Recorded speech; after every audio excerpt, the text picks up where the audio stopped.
ভাই বলছিস কেন? আর বলছিস ভাই, রাকেশের ওই ছেলেটা নয়, চাকরি পেয়ে গেছে সরকারি। হ্যাঁ, জিজ্ঞেস করতে কি বললো জানিস? বললো অনেক জুতোগ্রস্ত হয়েছে। कौन है ये लोग? कहाँ से आते हैं?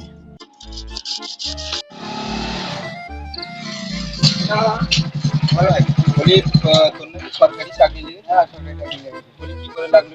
অনেক জুতো করতে হয়েছে, অনেক জুতো। অনেক জুতো করতে হয়েছে। এখন টাইম নেই ভাই, পরে বলবো, ঠিক আছে? ঠিক আছে ভাই, পাঠিয়ে পরে বলবো।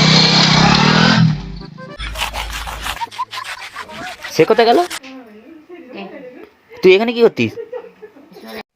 মো তো সরকারি চাকরি পাবো।